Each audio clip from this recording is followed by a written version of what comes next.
सभी का, देख रहे हैं आप एबीपी गंगा। मैं हूं आस्था कौशिक। हरिद्वार दौरे पर पहुंचे आम आदमी पार्टी के संयोजक और दिल्ली के सीएम अरविंद केजरीवाल ने रोड शो किया। केजरीवाल का रोड शो रानीपुर मोड़ से शंकर आश्रम तक निकला। इस दौरान धर्मनगरी हरिद्वार मानो आप नगर बन गई हो। जगह जगह आप कार्यकर्ता केजरीवाल का स्वागत करते नजर आए। केजरीवाल के रोड शो की 6 अलग अलग कैमरों से ली गई तस्वीरें हम आपको दिखा रहे हैं। एक तरफ केजरीवाल रोड शो कर रहे हैं तो वहीं पार्टी कार्यकर्ता जोश में नजर आ रहे हैं। कुछ तस्वीरों में आप देख सकते हैं कि आप कार्यकर्ता हाथ में तिरंगा झंडा लिए रोड शो के साथ आगे बढ़ रहे हैं।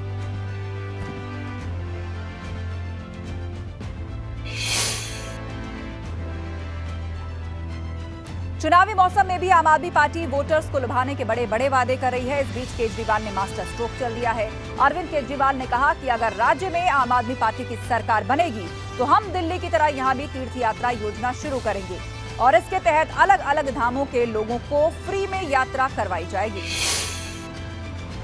आम आदमी पार्टी की सरकार उत्तराखंड में बनेगी। उत्तराखंड वासियों की भी बहुत इच्छा है कि वो अयोध्या जी के दर्शन करें। मैं बहुत सारे लोगों को मिलता हूं, उनसे बातचीत करता हूं, सबकी इच्छा है कि प्रभु श्री राम के दर्शन करके आएं। बहुत सारे लोग पैसे की कमी के कारण नहीं जा पाते। तो आज मैं ये ऐलान करने आया हूं कि आम आदमी पार्टी की सरकार बनेगी तो दिल्ली की तर्ज पे यहाँ पे भी तीर्थ यात्रा योजना चालू करेंगे और उत्तराखंड के सभी लोगों को अयोध्या जी के फ्री में दर्शन कराएंगे। आना जाना रहना खाना पीना सब मुफ्त होगा। एसी ट्रेन से ले जाएंगे, एसी होटल में ठहराएंगे ताकि सब लोग सहूलियत के साथ कंफर्ट के अंदर अयोध्या जी के दर्शन करके आ सकें। अपने मुस्लिम भाई भी हैं, उनके लिए अजमेर शरीफ का प्रावधान रखेंगे। अपने सिख भाई हैं, उनके लिए करतारपुर साहब का जो अभी शुरू हुआ है 2 दिन पहले, उसका प्रावधान रखेंगे। उनको वहां पे फ्री में दर्शन करा के आएंगे।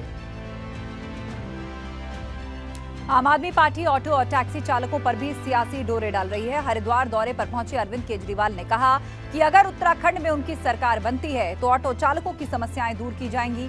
ऑटो चालकों को लुभाने के लिए केजरीवाल बाकायदा ऑटो में बैठकर सवारी करते नजर आए, जिससे माना जा रहा है कि केजरीवाल ने जिस तरह से दिल्ली में ऑटो चालकों का समर्थन जुटाया था वही फॉर्मूला वो उत्तराखंड में भी अपना रहे हैं। आपको गले लगा के आपका भाई बनने के लिए आया। बनाओगे भाई? जोर से बताओ। अरविंद केजरीवाल जिंदाबाद, केजरीवाल जिंदाबाद, आम आदमी पार्टी जिंदाबाद, तो आज आपका भाई बनने के लिए आया हूँ। आपकी सारी समस्याओं की जिम्मेदारी मेरी है। जैसे परिवार में बड़ा भाई होता है ना, बड़े भाई की जिम्मेदारी होती है। परिवार के लोग जाकर उसको कह देते हैं भाई ये समस्या है तो उसी को करना, तो मेरी जिम्मेदारी है। और चलिए अब आपको दिखाते हैं कि आम आदमी पार्टी अब तक पहाड़ की जनता से क्या क्या वायदे कर चुकी है। सबसे पहले तो आम आदमी पार्टी ने वायदा किया था कि उत्तराखंड में सरकार बनने पर 300 यूनिट तक फ्री बिजली दी जाएगी। किसानों के बिजली बिल माफ किए जाएंगे। रोजगार युवाओं को देने के लिए एक पोर्टल बनाया जाएगा। हल्द्वानी दौरे के दौरान केजरीवाल ने यह वायदा किया था कि अगर सरकार में आए तो उत्तराखंड वासियों को हर महीने 5,000 रुपए, 5,000 नौकरियों में उत्तराखंडियों को 80% आरक्षण, 6 महीने में 1 लाख सरकारी नौकरियां। इसके अलावा प्राइवेट सेक्टर की बात करें तो नौकरियों के लिए जॉब पोर्टल बनाया जाएगा। पलायन रोकने के लिए रोजगार और पलायन मंत्रालय का गठन करने का वायदा अरविंद केजरीवाल अब तक उत्तराखंड की जनता से कर चुके हैं। अरविंद केजरीवाल ने आरोप लगाया कि चाहे भाजपा हो या फिर कांग्रेस, दोनों ही दलों ने पिछले 21 साल के भीतर पहाड़ के विकास के लिए कोई काम नहीं किया। केजरीवाल ने यह भी कहा कि अगर पहाड़ में आपकी सरकार बनती है तो वो विकास के मामले में कोई कमी नहीं छोड़ेंगे।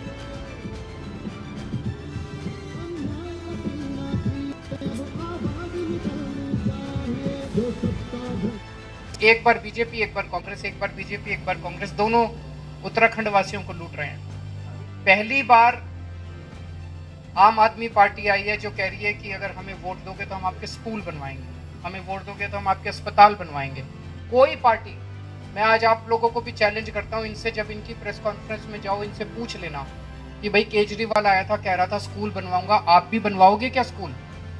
कोई पार्टी बता दो पूरे देश के अंदर जो ये कहे कि मैं आपके बच्चों के स्कूल बनवाऊंगा इसलिए मेरे को वोट दो, कोई नहीं कह सकती। अरविंद केजरीवाल हरिद्वार के दौरे पर पहुंच चुके हैं। हरीश रावत ने उनके दौरे को लेकर निशाना साधा। क्या कहा, आपको दिखाते हैं। पहले जिन घोषणाओं को वो दिल्ली में धरती पर उतार चुके हैं उनकी बात करें, और वो काम जो है जितनी दिल्ली में आज महंगी बिजली है उतनी देश में कहीं नहीं। यदि कुछ लोगों को महंगी बिजली दे करके कुछों को मुफ्त में बिजली दे करके राजनीति की जा सकती है तो ये राजनीति तो कोई भी कर देगा। चुनावी मौसम में एक बार फिर से देवस्थानम बोर्ड का मुद्दा गर्मा गया है। केंद्र सरकार के तीनों कृषि कानून वापस लेने के फैसले के बाद अब पुरोहित मांग कर रहे हैं कि इसी तरह से सरकार को देवस्थानम बोर्ड को भी रद्द कर देना चाहिए। इसे लेकर पुरोहितों ने कल दून में महापंचायत बुलाई है।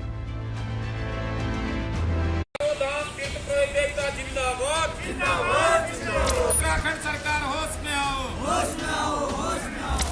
चुनावी मौसम में देवस्थानम बोर्ड का जिन्न एक बार फिर से कब्र से बाहर निकल आया है। देवस्थानम एक्ट रद्द करो, रद्द करो, रद्द करो। देवस्थानम एक्ट रद्द करो, रद्द करो, रद्द करो। तीर्थ पुरोहित सरकार से मांग कर रहे हैं कि वो देवस्थानम बोर्ड को जल्द से जल्द वापस ले। इसके लिए 22 नवंबर को देहरादून में एक महापंचायत भी बुलाई गई है। हमारा सरकार से एक बार फिर से गुजारिश है कि वो बिना पल गवाए हुए जो है इस देवस्थानम एक्ट को वापस ले ले। यदि राज्य सरकार इस ओर गंभीर नहीं होती है और एक्ट समाप्त करने की दिशा में आगे नहीं बढ़ती है तो इसी संदर्भ में हमने 22 तारीख को देहरादून में एक महापंचायत की महाबैठक आमंत्रित की है, जिसमें हम आगे की रणनीति को अंतिम रूप देंगे। दरअसल केंद्र सरकार ने तीनों कृषि कानून को वापस लेने का ऐलान किया है। इसी तरह से तीर्थ पुरोहित देवस्थानम बोर्ड को भी वापस लेने की मांग उठा रहे हैं। देवस्थानम एक्ट रद्द करो, रद्द करो, रद्द करो। तमाम तीर्थ पुरोहितों ने सरकार से ये मांग की है कि जिस तरह से केंद्र सरकार ने तीनों कृषि कानून वापस लिए हैं उसी तरह से देवस्थानम बोर्ड को भंग किया जाए। हालांकि सरकार को इस पर अंतिम फैसला लेना है और ये भी कहा जा रहा है कि सरकार जल्द ही देवस्थानम बोर्ड भंग कर सकती है। कांग्रेस भी अब पुरोहितों के समर्थन में उतर आई है। उधर वन मंत्री रावत कह रहे हैं कि सरकार ऐसा कोई काम नहीं करेगी जिससे पुरोहितों का अहित हो। विधेयक उन्होंने देवस्थानम बोर्ड के रूप में लाने का काम किया है, उनको सद्बुद्धि आए वो इसको भी वापस लेने का काम करे। ये हमने बद्री विशाल से प्रार्थना की। हमने प्रार्थना की इस बात के लिए कि देश और प्रदेश के अंदर अमन चैन रहे। सरकार के अंदर जिस तरह प्रधानमंत्री जी ने सहजता दिखाई है, बड़ा दिल दिखाया है, हम भी कोई अड़िग नहीं है कि नहीं, अगर हमने एक कानून बना दिया, एक बोर्ड बना दिया तो हम लकीर के फकीर उसी पे अगर लगेगा कि ये कानून वापस लेना चाहिए, ये चार धाम के हित में नहीं है, ये मठ मंदिरों के हित में नहीं है, ये आम लोगों के हित में नहीं है, तो सरकार वापस लेने पर विचार कर सकती है। केंद्र सरकार से तीनों कृषि कानून वापस होने के बाद तीर्थ पुरोहितों को उम्मीद जगी है कि सरकार देवस्थानम बोर्ड को लेकर भी बड़ा फैसला लेगी। ये कहा जा सकता है कि सरकार यदि देवस्थानम बोर्ड को भंग नहीं करती है तो तीर्थ पुरोहितों का आंदोलन एक फिर उग्र रूप में सामने आएगा। देहरादून से अपने सहयोगी क्रिस्टोफर लॉरेंस के साथ पंकज राणा, एबीपी गंगा। तो देवस्थानम बोर्ड को लेकर पुरोहितों के विवाद पर जब आम आदमी पार्टी के नेता कर्नल अजय कोठियाल से सवाल पूछा गया तो वो साफ साफ जवाब देने से बचते नजर आए। अजय कोठियाल ने ये तो कहा कि देवस्थानम बोर्ड को रद्द कर देना चाहिए, मगर आपको देवस्थानम बोर्ड को लेकर क्या स्टैंड है इस पर वो कुछ नहीं बोले। क्या कहा कोठियाल ने, पूरी बातचीत आपको सुनवा। तीर्थ पुरोहितों को हर बार बोला जा रहा है कि हम देवस्थानम बोर्ड बदली कर रहे हैं, अब फिर उन्होंने एक डेट दे रखी है, पता नहीं क्या होगा, लेकिन देवस्थानम बोर्ड तो 100% स्क्रैप होना चाहिए। आज वैसे भी ट्रांसपेरेंसी का, आज वैसे भी दूसरों को और लीनियंट होने का हमारा तरीका है सरकार का, तो फिर देवस्थानम बोर्ड क्यों जबरदस्ती बना के इन्होंने बर्बाद कर दिया पूरा सिस्टम। उधर देवस्थानम बोर्ड को लेकर जब अरविंद केजरीवाल से सवाल किया गया तो उन्होंने इस पर कुछ भी बोलने से इनकार कर दिया। मीडिया ने जब केजरीवाल से पूछा कि देवस्थानम बोर्ड को लेकर वो क्या सोचते हैं, इस पर केजरीवाल ने कुछ नहीं बोला। क्या कहा केजरीवाल ने, ये भी आप सुनिए। देवस्थानम बोर्ड होना चाहिए या नहीं होना चाहिए, एक बड़ा विरोध भी उत्तराखंड के अंदर इसको लेकर चल रहा है। इसकी डिटेल्स अजय कोटियाल साहब को पता है, बिल्कुल बताएंगे जी।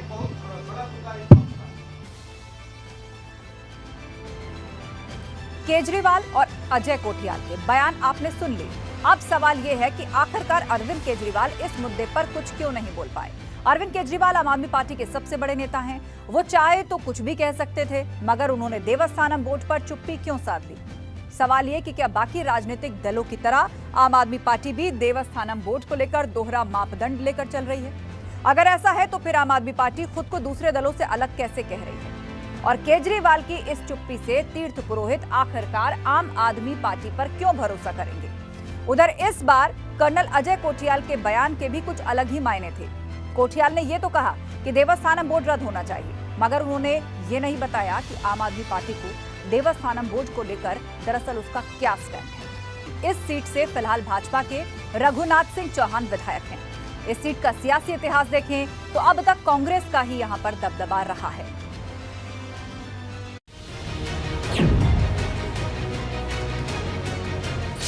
अल्मोड़ा विधानसभा सीट पर अभी भाजपा का कब्जा है और डिप्टी स्पीकर रघुनाथ सिंह चौहान यहां से विधायक हैं। इस क्षेत्र में अब तक हुए चुनाव में कांग्रेस का दबदबा दिखा है, लेकिन भाजपा ने 2017 में कांग्रेस के गढ़ में सेंध मारी थी। अलग राज्य बनने के बाद इस सीट पर हुए पहले चुनाव में मुकाबला भाजपा और कांग्रेस के बीच हुआ। भाजपा की तरफ से श्रीचंद और कांग्रेस की तरफ से यशपाल आर्य मैदान में थे, मगर यशपाल आर्य इस चुनाव को 1424 वोटों के अंतर से जीत गए थे। 2007 के विधानसभा चुनाव में कांग्रेस के टिकट पर मनोज तिवारी की जीत हुई थी, जबकि 2012 चुनाव में कांग्रेस की ओर से फिर से मनोज तिवारी मैदान में उतरे तो भाजपा की ओर से रघुनाथ सिंह चौहान ने कमान संभाली, मगर कांग्रेस के मनोज तिवारी 1181 वोटों के अंतर से चुनाव जीत गए।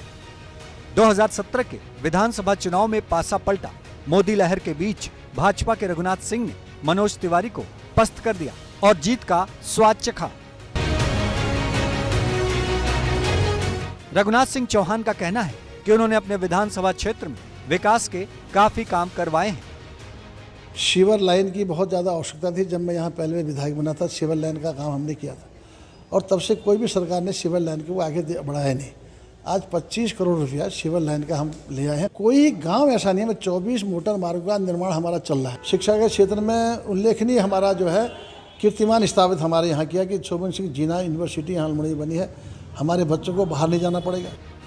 भाजपा ने इस सीट पर मोदी लहर के चलते 2017 में भले ही जीत हासिल की हो, मगर इस बार सियासी हवा का रुख बदला हुआ है। कांग्रेस पूरी ताकत के साथ मैदान में उतर चुकी है, तो वहीं आम आदमी पार्टी भी पहाड़ पर पूरी मशक्कत कर रही है। एबीपी गंगा के लिए अल्मोड़ा से निर्मल उप्रेती की रिपोर्ट। और अब आपको दिखाते हैं कि 2017 के चुनाव में अल्मोड़ा सीट पर रिजल्ट क्या रहा। भाजपा प्रत्याशी रघुनाथ सिंह चौहान ने कांग्रेस के मनोज तिवारी के चुनाव हरा दिया था। मोदी लहर के बीच में भाजपा के रघुनाथ सिंह जो थे वो अपनी जीत दर्ज कर पाए थे। और अल्मोड़ा से विधायक रघुनाथ सिंह का ये भी दावा है कि विधायक रहते हुए उन्होंने विकास के काफी काम करवाए, मगर विपक्ष के नेता उनके दावों पर सवाल उठा रहे हैं। अगर मैं 99% करूँ तो अतिशयोक्ति नहीं होगी। तो हमने कहा था अल्मोड़ा के अंदर पानी की कमी को दूर करें। आज पानी की लाइन बनी, 14 इंच मोटा हम पाइप ला रहे हैं और 8 MLD पानी अल्मोड़ा में मात्र कुल मिलता है। अभी 8 MLD पानी हम और ला रहे हैं तो 16 MLD हो जाएगा। उसके साथ साथ हम एक योजना और बना रहे हैं। वो योजना हमारी है कपिलेश्वर नदी से, उसमें 33 करोड़ का उसमें खर्चा आ रहा है। 3 करोड़ मात्र राज्य सरकार को देने हैं। अल्मोड़ा मेडिकल कॉलेज जो स्वास्थ्य की दृष्टि से बहुत महत्वपूर्ण है, वो अभी तक संचालित नहीं हो पाया है। हमारा फूड क्राफ्टिंग इंस्टीट्यूट है जो व्यावसायिक शिक्षा में एक बहुत ही हमारा सराहनीय कदम था, उसको नहीं कर पाई। तीसरा, जो अल्मोड़े के लिए हम एक सौगात दे गए थे कि अल्मोड़े में कोसी बैराज बना गए थे और उसके लिए हम जो पेयजल की स्वीकृति कर गए थे 16 MLD की, उसको पूर्ण नहीं कर पाई ये सरकार। और अब आपको दिखाते हैं अल्मोड़ा विधानसभा सीट की जनता के बड़े मुद्दे कौन कौन से हैं। सबसे पहले पेयजल समस्या, ये एक बहुत बड़ा मुद्दा है आम जनता का। और फिर ट्रैफिक जाम, ये भी एक बहुत बड़ी समस्या यहाँ के लोगों की है जो कई साल से उनके बीच में बनी हुई है। शहर में पार्किंग की समस्या बहुत बड़ी है। इसके अलावा यहाँ के जो युवा हैं वो रोजगार न मिलने से भी परेशान हैं, तो रोजगार भी यहाँ का एक बड़ा मुद्दा है। कोविड की वजह से पर्यटन का कारोबार भी यहाँ पर प्रभावित हुआ है। और चलिए अब आपको दिखाते हैं कि अल्मोड़ा विधानसभा क्षेत्र की जनता रघुनाथ सिंह चौहान के काम से कितनी खुश या नाखुश है। विधायक जी ने जो भी घोषणाएं की थी हमारे क्षेत्र के लिए, वो पानी की हो, वो सड़क की हो, वो लाइट की हो, वो सिविल लाइन की हो, सब पूरा किया। उन्होंने बेरोजगारी का मुद्दा कोई भी अभी तक नहीं उठाया है, बेरोजगारों को कोई भी ऐसा रोजगार नहीं दिलाया है। और कई विकास कार्य होते हैं, विकास कार्य भी कुछ भी नहीं करे हैं। बच्चे पास आउट होते जा रहे हैं, बट उनको कहीं भी अल्मोड़ा में ही ले लेंगे हम। कहीं भी ऐसा काम करने का माध्यम नहीं है जहां पर से हम अपना 5,000 रुपये हम कमा सके। उधर हल्द्वानी में टिकटों को लेकर कांग्रेस का मंथन हुआ। टिकटों की दावेदारी को लेकर कार्यकर्ताओं की नब्ज टटोलने के लिए पर्यवेक्षक भी पहुंचे। इस दौरान तमाम दावेदारों ने अपनी दावेदारी पेश की। इंदिरा हृदय के निधन के बाद उनके बेटे सुमित हृदय टिकट की दावेदारी पेश कर रहे हैं। आदरणीय प्रभारी जी सबकी बात सुनेंगे और जो समावेश होगा वो दिल्ली में रिपोर्ट देंगे। दो चीज़ें हैं, एक तो उनका समय चले जाना एक बहुत शोक की लहर क्षेत्र में है, क्योंकि ऐसा प्रतिनिधित्व बार बार नहीं मिलता है। और दूसरा साथ साथ जो डबल इंजन सरकार की नाकामियां हैं, ये दोनों जो फैक्टर्स हैं उसमें हल्द्वानी में टिकट का सही मिलना एक जीत को सुनिश्चित करेगा। जहाँ ज़्यादा उम्मीद होती है जीतने की वहाँ दावेदार ज़्यादा हो जाते हैं, और जहाँ उम्मीद नहीं होती वहाँ टिकट मांगने वाला भी नहीं होता।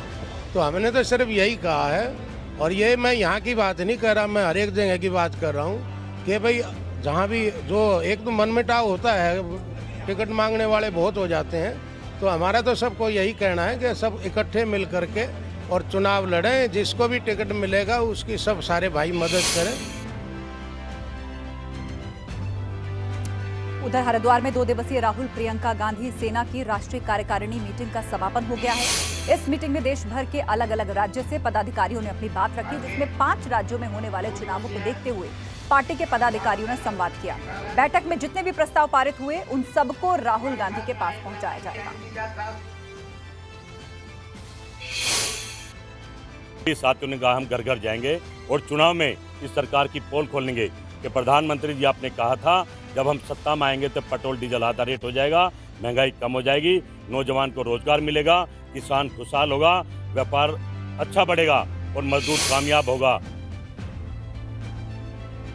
2022 चुनाव को लेकर भाजपा नेताओं ने दावे शुरू कर दिए हैं। भाजपा नेता दावा कर रहे हैं कि इस बार भाजपा 60 के पास सीटें जीतेगी। अल्मोड़ा पहुंचे बीजेपी प्रदेश उपाध्यक्ष कैलाश शर्मा ने कहा कि भाजपा एक बड़ा संगठन है जिसमें 11,235 मतदान केंद्रों के साथ पन्ना प्रमुख तक बनाए गए हैं, जो लगातार कार्यक्रम कर रहे हैं।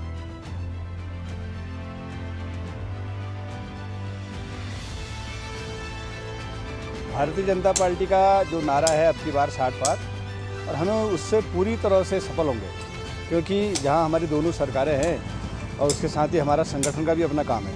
हमारा उत्तराखंड में 11,235 मतदान केंद्रों में अपने मतदान केंद्र की कमेटी बनी, पन्ना प्रमुख हमने बना लिए, पन्ने की टोलियां हमने बना ली। हम संगठन के आधार पर भी इस बात को बहुत दावे के साथ कह सकते हैं, हम इस लक्ष्य को आसानी से प्राप्त करें। उधर पौड़ी में पर्यावरण संरक्षण के लिए वन विभाग की बड़ी मुहिम चल रही है। वन विभाग ने अलग अलग प्रजाति के 65,000 पौधों की नर्सरी शुरू की है। इस नर्सरी में वीरान हो चुके जंगलों को लगाया जाएगा। इनमें कुछ फलदार पौधे हैं जिनसे जंगलों में ही जानवरों को खाने के लिए भोजन मिल सके। पौध उगाने के लिए हम लोग प्रयास करते हैं, तो इसके लिए हमारे पॉलिथीन बैगों का बढ़ान इसमें किया जा रहा है। तो अभी जो जिस नर्सरी से आप देख के आ रहे हैं, यहाँ पर हमारे पास 65,000 आगामी वर्षों के लिए पौध तैयार करने का लक्ष्य दिया गया है। उसकी तैयारी हमारी चल रही है और 40,000 पौध हमारे पास पहले से ही है। तो लगभग 1 लाख का टारगेट हमारा इस नागदेव नर्सरी के लिए उच्च स्तर से हमें आवंटित हुआ है। आगे बढ़ते हैं। पांडुकेश्वर स्थित योग ध्यान बद्री मंदिर में पहुंच चुकी है। इस मौके पर विशेष पूजा अर्चना की गई। अब अगले 6 महीने तक उद्धव जी कुबेर जी के यहाँ पर विराजमान रहेंगे, जबकि आदि गुरु शंकराचार्य की गद्दी कल जोशीमठ स्थित नृसिंह मंदिर पहुंचेगी। पहली बार आदि गुरु शंकराचार्य की गद्दी के साथ उनके प्रतिनिधि स्वामी मुकुंदानंद जी महाराज भी मौजूद हैं।